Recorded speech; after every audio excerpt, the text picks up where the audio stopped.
Hi friends. वो सिकंदर ही दोस्तों कहलाता है, हारी बाजी को जीतना जिसे आता है। दोस्तों, ये गाना बचपन में कहीं सुना था, लेकिन ये गाना कुछ कंपनीज पे तो एग्जैक्टली फिट बैठता है।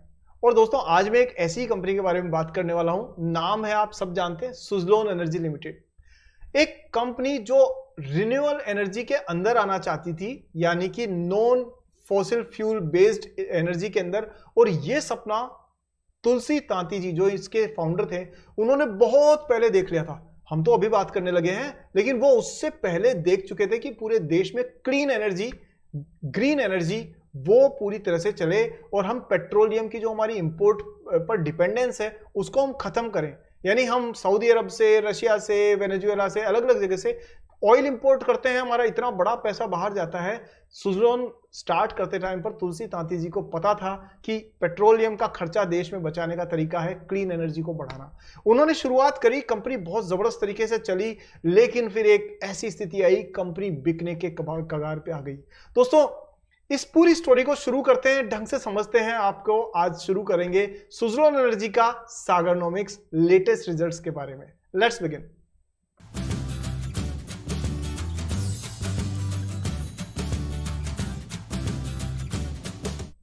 सो दोस्तों, सुज़लोन एनर्जी की स्टोरी में एक्शन है, इमोशन है, ड्रामा है, सब कुछ है इसके अंदर, और एडवेंचर भी है इसके अंदर, और पॉजिटिविटी भी है। ये सारी चीजें डिस्कस करते हैं, लेकिन हाँ, इसका एनालिसिस करें उससे पहले वीडियो में आप थोड़ा अभी से इसको लाइक कर दीजिए, क्योंकि बाद में भूल जाएंगे आप। लाइक करके मुझे लिख के बताइए। कितने सारे दोस्त हैं जो लिख के बताते हैं कि सर हमने लाइक कर दिया। Thank you so much friends for this great support. और हाँ, चैनल को सब्सक्राइब करके बेल आइकन क्लिक करना मत भूलिएगा, क्योंकि मेरी रिसर्च बेस्ड वीडियो जो मैं हर बार लाता हूं वो कहीं मिस ना हो जाए आपसे। चलिए दोस्तों, अब शुरू करते हैं सुज़लोन एनर्जी की बात। तो बात उस समय की है जब रिन्यूएबल एनर्जी को कोई जानता भी नहीं था, और तब तुलसी तांती जी जो एक इंडस्ट्रियलिस्ट थे, उन्होंने एक शुरुआत करी विंड टरबाइंस बनाने की कंपनी की।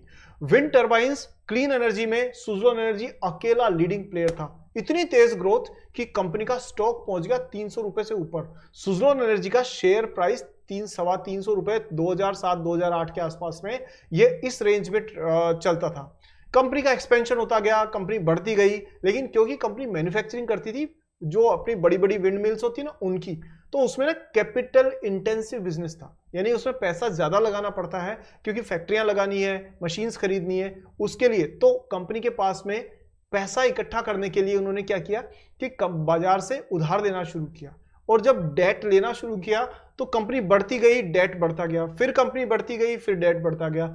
और उसके मुकाबले में सेल्स से जो रेवेन्यू आ रहा था वो इतना नहीं आ रहा था कि उस डेट को कवर कर सके। यानी interest coverage ratio was not that favourable. हुआ क्या, उस एक्सपेंशन के चलते कंपनी के ऊपर बहुत ज्यादा कर्जा हुआ, और कर्जे की वजह से कंपनी बिल्कुल पूरी तरह से, एक तरह से बर्बाद सी हो चुकी थी, पूरी तरह से बर्बाद। लोगों ने कहा था Suzlon energy is ended. Stock price चला गया 10 रुपए से नीचे, इवन मेरे ख्याल से 4-5 रुपए के आसपास में भी ट्रेड हुआ है ये इस लेवल पे 325 का स्टॉक 10 रुपए से नीचे ट्रेड कर रहा था, सिंगल डिजिट में। आप सोचे क्या हालत हो गई कंपनी की। लेकिन तब इसी दौरान हमारे जो इतने मेहनती कर्मठ तुलसी तांती जी थे, अनफॉर्चुनेटली उनका देहावसान हो गया, वो उनकी डेथ हो गई। और उसके बाद में मैनेजमेंट में काफी चेंजेस आए, और नए मैनेजमेंट ने बहुत मेहनत करके इस कंपनी को उस खराब स्थिति से निकाला और कंपनी को वापस प्रॉफिटेबल रास्ते पर लेकर के आए। दोस्तों, अपने आप में बड़ी अमेजिंग स्टोरी है। मैं इसको अगर सुनाने बैठूंगा तो बहुत लंबा टाइम निकल जाएगा, but you can see it's a kind of a heroes story. एक हीरो की जो जर्नी होती है ना, वही आपको इसमें नजर आएगी। फिलहाल चलते हैं हम लोग सुज़लोन एनर्जी के प्रेजेंटेशन पे, ठीक है। अदरवाइज तो हम लोग यही डिस्कस करते रहेंगे और आप कहोगे सर वीडियो हो जाता है आपका बहुत लंबा। हालांकि कई मित्र कहते भी हैं थैंक यू सर, आप लंबा बनाइए, हम पूरा देखेंगे। उनको बहुत बहुत धन्यवाद। वो सही मायने में सीरियस इन्वेस्टर हैं और यकीनी तौर पर अच्छा खासा प्रॉफिट कमा के जाएंगे बाजार से, ये मैं आपको पक्का कह रहा हूं। चलिए, ये दोस्तों सुज़लोन एनर्जी का आपको प्रेजेंटेशन आपको नजर आ रहा है, और यहां हम लोग इसकी बाकी बात करें। लेकिन सबसे पहले ये देखिए, ये वो प्रोडक्ट है जो ये बनाते हैं। ये विंड टरबाइन है। कहां देखने को मिलेगा, आपको ये ना मिल जाएंगे विंड टरबाइन बहुत सारे देखने को, जहां पर रेगिस्तान है, जैसे राजस्थान है, राजस्थान में जैसलमेर वाला जो एरिया है उसमें आपको बहुत सारी विंड टरबाइन ऐसी देखने को मिल जाएगी। इसी तरह से जो मध्य प्रदेश का एमपी का जो बॉर्डर है, राजस्थान एमपी का जो बॉर्डर है, वहां पर भी आपको बहुत लंबे एरिया के अंदर ऐसी विंड टरबाइन देखने को काफी सारी मिल जाएंगी। ये कंपनी करती है विंड टरबाइन। जब ये पंखा घूमता है तो इसमें मशीन जो लगती है टरबाइन, उससे इलेक्ट्रिसिटी जनरेट होती है, जिससे कि चारों तरफ बिजली की कमी को पूरा किया जाता है। दोस्तों ये आप देख सकते हैं कंपनी रिन्यूएबल एनर्जी के क्षेत्र में है, और रिन्यूएबल एनर्जी में आप देख सकते हैं कि अगर ये कहें इंस्टॉल कैपेसिटी विंड, सोलर और हाइड्रो, ये मेजर एनर्जीज है। उसमें अभी हमारे देश की स्थिति जो है वो ये है, जो एक सेकंड दोस्तों, ये जो मिक्स हुआ है ना, देखिए ये अभी की स्थिति है कब, 2024 में, कि हमारी जो देश की डिपेंडेंस है वो 54% जो हमारा पैसा है वो बाहर जाता है फॉसिल फ्यूल यानी पेट्रोलियम खरीदने में। 12% हाइड्रो इलेक्ट्रिसिटी, जिसमें आपके SJVN और ये आपकी जो NHPC टाइप की कंपनी जाती हैं वो कर रही है। सोलर एनर्जी से 19% हमारे पास में पैसा आ रहा है। 11% जो है एनर्जी आ रही है। 11% एनर्जी कहाँ से निकल रही है, हमारी विंड एनर्जी से, और बाकी छोटी मोटी चीज़ों से जो गोबर गैस प्लांट वगैरह से, उनसे 19%। ठीक है, अभी यहाँ पर गवर्नमेंट और पूरा फोकस इकोनॉमी का ये है सबका कि हम इसको 2030 तक, यानी कि अगले 6 साल के अंदर अंदर हम इसको चेंज कर देंगे। कैसे? हम कहेंगे कि हमारा पेट्रोल पे जो 54% हमारी एनर्जी वहां से आती थी उसको कम करके हम 35% पे लाएंगे। हाइड्रो एनर्जी को हम लोग 10% पे लाएंगे। सोलर को बढ़ा करके 38% ले जाएंगे, यानी कि जस्ट डबल कर देंगे। इसमें वो जो PM सौर ऊर्जा प्रोजेक्ट जो है ना, वो घर घर सोलर वाला, वो भी आ जाएगा उसके अंदर। और साथ में जो विंड एनर्जी है उसको भी 11% से बढ़ा करके 13% कर देंगे। ये पंचामृत के नाम से गवर्नमेंट का एक इनिशिएटिव है। उसमें Suzlon energy as a wind energy के लीडिंग मैन्युफैक्चरर प्रोवाइडर के तौर पे काम कर रही है। ठीक है, अब ये देखिए दोस्तों, यहाँ पर ये अलग अलग इनके सुज़लोन के जो कर्मठ कार्यकर्ता है वो आप देख सकते हैं। ये विंड एनर्जी का इनका आउटलुक है कि इंस्टॉल कैपेसिटी वर्ल्ड वाइड कितनी है जी, 620 गीगावाट की इलेक्ट्रिसिटी कहाँ से पैदा होती है विंड एनर्जी से। ये पूरे देश भर का, दुनिया भर का आपको डिटेल्स आपको मिली। इंडिया में अगर बात करें तो नंबर 1 OEM है ये रिन्यूएबल सेक्टर के अंदर, नंबर 1 पे है सुज़लोन विंड एनर्जी के अंदर। ठीक है, अब आगे हम बात करें इसमें और चीजों को लेते हैं, एक सेकेंड। ये दोस्तों कभी कभी स्क्रीन शेयर में थोड़ी थोड़ी इश्यू हो जाती है बिकॉज ऑफ इंटरनेट स्पीड और something, but I hope you understand that. Anyways, so मैं आपको ये कह रहा था कि नंबर 1 OEM मैन्युफैक्चरर है ये इस सेक्टर के अंदर, number 1 leading player, best in class ये सर्विसेज देते हैं। अब आप मेन चीज देख लीजिए, क्लाइंट लेट, इसके क्लाइंट कौन कौन है। तो अब क्वेश्चन ये मत पूछिए कि कौन कौन है, ये पूछिए कि कौन कौन नहीं है, क्योंकि लगभग सारे जो टॉप ब्रांड्स हैं वो एनर्जी के लिए सुज़लोन एनर्जी से ऑलरेडी टाइड अप हैं, ये चीज है। तो यहां आपको मैं बताना चाहूं तो इसके देखिए, ACC इससे जुड़ा हुआ है, अडानी जो है वो रिन्यूएबल इनसे जुड़ी हुई है, आदित्य बिरला ग्रुप इनका क्लाइंट है, बजाज क्लाइंट है, ब्लैक रॉक क्लाइंट है, ब्रुकफील्ड क्लाइंट है, इवन दैट ये क्लियरवे क्लाइंट है, GAIL gas authority of India limited, वही सरकारी कंपनी जो गैस में काम करती है। ग्रीन को इनका क्लाइंट है, ITC FMCG की मेजर कंपनी वो इसमें है, और ONGC इनकी क्लाइंट है, रिलायंस इंडस्ट्री मुकेश भाई की कंपनी और मोटा भाई की कंपनी वो भी इसी में है, रिलायंस भी इसमें है, साथ में वेदांता है, इसके अलावा टाटा ग्रुप, श्री सीमेंट, ये सारे इसके क्लाइंट है, टोरेंट फार्मा वगैरह। तो कंपनी का मतलब ये है, कहने का मतलब कि कंपनी को क्लाइंट्स की कोई कमी नहीं है। और ये आप इनके जो विंड टर्बाइंस जो बनती है वो सारी आप देख सकते हो, इस तरह से इनके पंखे एक एक जो ब्लेड होती है वो ट्रक में रख करके लेके जाई जाती है और इस तरह से इंस्टॉल की जाती है। सो दोस्तों, ये ओवरऑल एक अपने आप में एक गजब का बिजनेस मॉडल है। ये तुलसी तांती जी हैं, अब इनका स्वर्गवास हो चुका है अनफॉर्चुनेटली, एक बड़े दमदार इंडस्ट्रियलिस्ट, एक बिजनेस लीडर के तौर पे ये रहे हुए हैं। चलिए दोस्तों, अब हम चलते हैं इनके फंडामेंटल्स पे, तो हम देखते हैं कि कंपनी का बिजनेस अभी कैसा चल रहा है, रिजल्ट्स कैसे रहे हैं। सो पहले तो मैं बताऊं, 63 रुपीज ये विद इन 1 ईयर से भी कम टाइम हुआ है जब ये कंपनी 10 रुपए से ज्यादा स्टॉक बढ़ करके 60 रुपीज को क्रॉस कर गया है। एक दिन में 3% बढ़ा है। 86,000 करोड़ रुपए की मार्केट कैप है, लार्ज कैप कंपनी है। 63 रुपए का स्टॉक है और 28 का इन्होंने रिटर्न ऑन इक्विटी दिया है। स्टॉक जो मार्केट के जो शेयर होल्डर्स हैं उनको जरूर इतना अच्छा रिटर्न दिया है। ROC 24.7 है, which is again impressive. Then if you go down, then you see ऐसा ग्रोथ आई कहां से इनके पास? अब आप ये भी पूछोगे सर क्या हुआ ऐसा कि ये एकदम से इतना तेज ग्रो करने लगे? सो दोस्तों, नया जो मैनेजमेंट आया ना, उसने सबसे पहला काम क्या किया कि जो डेट है ना उसको हटाना शुरू किया। कुछ कन्वर्टेबल्स, कुछ इक्विटी वगैरह के स्वैप वगैरह जो भी करना था अरेंजमेंट्स करके इन्होंने डेट यानी अपने कर्जे का भार उतारा। जाहिर सी बात है, आज आप एक बैंक का लोन लेते हैं कार के लिए, घर के लिए, तो जब तक वो लोन की ईएमआई आपके सिर पे खड़ी रहती है ना, तब तक आपका और कोई चीज में ग्रोथ करने की गुंजाइश कम होती है। तो इन्होंने सबसे पहले कहा कि भाई ये पहले कर्जा उतारो। तो इन्होंने जोर जबरदस्ती करके, कड़वे घूंट की पी करके भी इन्होंने सारा कर्जा धीरे धीरे धीरे करके खत्म किया है। और अब ये ऑलमोस्ट डेट फ्री हो चुकी है कंपनी, जो अपने आप में एक रिवाइवल है गजब का। और इस वजह से इसमें ग्रोथ आई है, क्योंकि कंपनी का बिजनेस तो चल ही रहा था, बिजनेस में कोई दिक्कत नहीं थी, लेकिन ये सेल करते थे, जो प्रॉफिट कर आता था, पैसा आता था, वो सीधा बैंकों का लोन चुकाने में चला जाता था। अब लोन हटा दिया, खत्म हो गया, तो अब वो पैसा प्रॉफिट बिजनेस को ग्रो करने में काम आ रहा है। I hope you have got the picture that I wanted to paint. मैं जो कहना चाह रहा था आपको समझ गए होंगे। ये सारे कंपटीशन में है, सीजी पावर है, हिटाची है, सीमेंस है, एबीबी है। और यहाँ आप बिजनेस में देखें, ये लेटेस्ट रिजल्ट है जो आप देख पा रहे हैं। जस्ट वन सेक, देखिए सेल्स जो है वो बढ़ी 11% से 1100 करोड़ से, और ये 2200 करोड़, यानी ये 3 साल में 2x हो चुकी है सेल्स।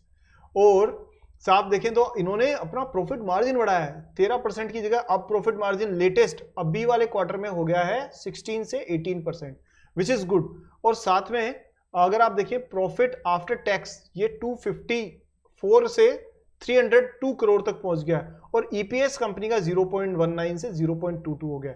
यानी कि कहने का मतलब है कंपनी एक अच्छे हेल्दी ग्रोथ के साथ में आगे बढ़ रही है। एनुअली बात करें तो एनुअली यहाँ पे देखिए 18,000 करोड़ का जो सेल्स थी पहले, वो पहुंच गई है 7,200 करोड़, यानी करीब करीब कितना हो गई जी, 4 टाइम्स। तो सेल्स बढ़ गई है 10 साल में 4x।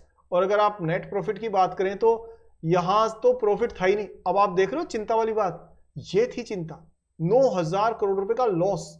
सोचिए एक कंपनी जिसकी मार्केट कैप इतनी ज्यादा नहीं है, उसको 9,000 करोड़ का loss is not a small number. But recently आप देखिए ये लॉसेस से बाहर निकले, कर्जा हटाया, एंड रिसेंटली लास्ट ये 2023 में 2,800 करोड़ रुपए का नेट प्रॉफिट दिया इन्होंने। उसके बाद में 660 करोड़ का नेट प्रॉफिट, और अब ये प्रॉफिट आगे चलता जा रहा है। ठीक है, अब आप कहोगे साहब ये तो 2,800 करोड़ से 600 करोड़ का नेट प्रॉफिट तो कम है। तो भाई इसके बीच में इन्होंने काफी कुछ जो पहले के पेंडिंग जो अकाउंटिंग चीजें थी वो भी की है, कुछ कर्जा वर्जा चुकाना है, कुछ पेंडिंग पैसा कहीं पर फंसा हुआ था सप्लायर से, बायर से, वो सब एडजस्ट कर करा के। But again company is giving good margin. नीचे बात करें हम लोग, इसमें चल करके देखते हैं कि एफआईआईज डीआईआईज क्या कर रहे हैं। तो यहां देखिए, पहले तो एफआईआईज ने कहा तो कचरा कंपनी है जी, पेनी स्टॉक है। 2021 तक तो पेनी स्टॉक था, 2023 तक भी पेनी स्टॉक था, ठीक है, 4% डाल रखा था। अब यही लोगों ने 21% से ज्यादा स्टेक कर दिया है। सो दैट मींस इनको इनके बिजनेस मॉडल में दम लग रहा है। Secondly DIIs are also having करीब करीब कितना 7-8% से ऊपर डीआईआईज ने भी अपनी स्टेक होल्डिंग बढ़ाई है। तो आप देख सकते हैं 9%, यानी 6% से 9% डीआईआईज ने बढ़ा दिया अपना, और 19 से 21 हो गए हैं एफआईआईज। नॉर्मली क्या होता है ना, जब एफआईआईज सेल करते हैं तो डीआईआईज खरीदते हैं, डीआईआईज सेल करते हैं तो एफआईआईज खरीदते हैं। बट एक ऐसी कंपनी जिसमें दोनों पार्टियां खरीद रही है, तो कुछ ना कुछ तो खास बात है उसके अंदर। सो दोस्तों, अब आपको समझ में आ गया होगा कि सुज़लोन का बिजनेस मॉडल किस तरीके का है। थोड़ा टेक्निकल्स पे नजर डाल लेते हैं एक बार। तो यहां दोस्तों टेक्निकल्स में आप जरा नजर डालिए कि 2023 में, मतलब आज से ठीक 1 साल पहले तक तो दोस्तों इसको कुछ मानता ही नहीं था कोई। The stock was trading at around कितना 8 रुपीज, 7 रुपीज, 8 रुपीज पे ट्रेड कर रहा था ये पिछले साल तक, मई तक, ठीक है। उसके बाद में जब इन्होंने कर्जा हटाया है, एंड यू सी उसके बाद एक गोल्डन क्रॉसओवर हुआ है, दोनों मूविंग एवरेजेस ने, शॉर्ट टर्म मिड टर्म दोनों ने क्रॉस किया आपस में, and then you see the rally with very high volume. तो साफ तौर पे अप ट्रेंड में कंपनी चलती नजर आ रही है, और अभी तक 200 डेज मूविंग एवरेज से ऊपर ही चल रही है, which is very very very impressive in this case. ठीक है दोस्तों, तो ये एक तरह से यहां से अब ये अप ट्रेंड कंटिन्यू चलेगा कंपनी में। अगर मान लीजिए अच्छे रिजल्ट्स आते रहते हैं, then you can simply see 80-85 rupees का लेवल वेरी सून। मतलब ये आपको आसानी से देखने को मिल जाएगा 80 रुपीज के लेवल। और मैं कहूंगा ऐसे स्टॉक्स को अगर आप लॉन्ग टर्म के हिसाब से कंसिडर करें ज्यादा अच्छा है, क्योंकि रिन्यूएबल सेक्टर बढ़ने वाला है, साथ में कंपनी के फंडामेंटल स्ट्रॉन्ग है, डेट कंपनी ने कंप्लीटली खत्म कर दिया लगभग, और कंपनी एक अच्छे मैनेजमेंट ईमानदारी के साथ में ग्रो कर रही है। इतने सारे टिक लगने के बाद में आपको ये ऐसा नहीं कि आज खरीदा कल बेच दिया, नहीं, ऐसे स्टॉक्स को आपको हमेशा लॉन्ग टर्म के हिसाब से ही देखना चाहिए, 2 साल 5 साल 10 साल उस हिसाब से। तो दोस्तों कैसा लगा आपको ये आज का एनालिसिस, और आपका क्या ख्याल है इसके बारे में जरूर मुझे, सुज़लोन एनर्जी के बारे में आप क्या सोचते हैं जरूर मुझे कमेंट सेक्शन में बताइएगा। और मेरी रिकमेंडेशन नहीं है कोई बाइंग सेलिंग आप इस वीडियो को देख करके नहीं करें, ये एजुकेशनल वीडियो है, आप स्टॉक मार्केट की बारीकियों को सीखें और उसके बाद में एक समझदार इन्वेस्टर बने, यही मेरी कोशिश है। और साथ में दोस्तों पिंड कमेंट को जरूर चेक करिएगा, क्योंकि पिंड कमेंट में मैं आपके काम की जानकारी हमेशा देता हूं, तो आपसे मैं आपकी किस तरह से और मदद कर सकता हूं वो सारी डिटेल्स आपको पिंड कमेंट में मिलती रहेंगी, हर वीडियो में देखिएगा। और दूसरा, वीडियो को लाइक नहीं किया तो फिर क्या किया, अभी वीडियो लाइक करिए दोस्तों, और उसके बाद में मैं आपका, हो सकता है कुछ जिन्होंने लाइक किया जरा उनकी भी 1-2 लोगों की एक बार डिस्कशन कर लेते हैं। चलिए दोस्तों, आपके कुछ प्यारे प्यारे कमेंट्स को एक बार पढ़ते हैं जल्दी से, ज़्यादा टाइम नहीं लेंगे, 1 मिनट के अंदर अंदर ही खत्म करेंगे। पर मैं ये शेयर करने बगैर रह नहीं पा रहा हूँ, क्योंकि मुझे बहुत अच्छा लगता है आप लोग जब लिखते हैं। देखिए सर, यहाँ पे भारत जी ने लिखा है जुबा केसरी वाला super sir, thank you very much, आपको अच्छा लगा। साथ में और भी मेरे मित्र लिखते हैं इसके अंदर, सर जी नमस्कार जी, आपका काम देख के वेदांता से दूर रहना है। मतलब ठीक है, जो कुछ मैंने वेदांता के बारे में बताया दोस्तों, ये कॉर्पोरेट चालबाजी का एक नमूना है, और आपको ये वीडियो जरूर देखना चाहिए। आपको बहुत कम लोग ऐसा बताएंगे कि ये नहीं लेना है, सारे लोग कहेंगे ये खरीद लो, ये खरीद लो, ये खरीद लो। नहीं नहीं, आपको पता होना चाहिए कि कौन सी चीज नहीं खरीदनी है और किसमें क्या रिस्क है। ऐसे वीडियो जरूर देखिए, वेदांता वाला जरूर देखिएगा। फिर लिखे हैं आनंद जी, लिख रहे हैं thank you for explaining the truth of Vedanta. Thank you Anand ji, thank you so much. फिर महेश कुमार जी ने कहा thank you very much, most welcome Mahesh ji आपका। सर मैंने लाइक कर दिया। Swapna Sarkar ji thank you so much, आप इसी तरह लाइक करते रहिए, मेरा उत्साह बढ़ाते रहिए, वेरी गुड। और इरकॉन पे वीडियो रिपीट कीजिए सर, बिल्कुल जरूर करूंगा मैं। सुखबीर जी जल्दी ही इरकॉन पर आपके लिए वीडियो मैं लेकर के आने वाला हूं, बस थोड़ा टाइम का इंतजार करिए। अच्छा लगा अजय जी लिख रहे हैं thank you so much Ajay ji. और नाइस सर, ठीक है। और बहुत सारे लोगों ने कहा सर लाइक कर दिया सर, ये अरे वाह थैंक यू सो मच, और एक हार्ट इमोजी भी भेजी है, thank you so much sir. So दोस्तों ये प्यार इसी तरह से बना के रखिएगा, मुझे और मेहनत करने में मदद करेगा। जल्दी मिलते हैं एक नेक्स्ट वीडियो के साथ में, और वीडियो को लाइक शेयर करिए सारे दोस्तों के साथ में, if you care then please share. जल्दी नेक्स्ट वीडियो में मिलता हूँ, और सुज़लोन एनर्जी पे आप क्या सोचते हैं जरूर कमेंट्स में बताइएगा। तब तक आगे नेक्स्ट टाइम मिलते हैं, तब तक के लिए अपना ध्यान रखिए, जय हिंद।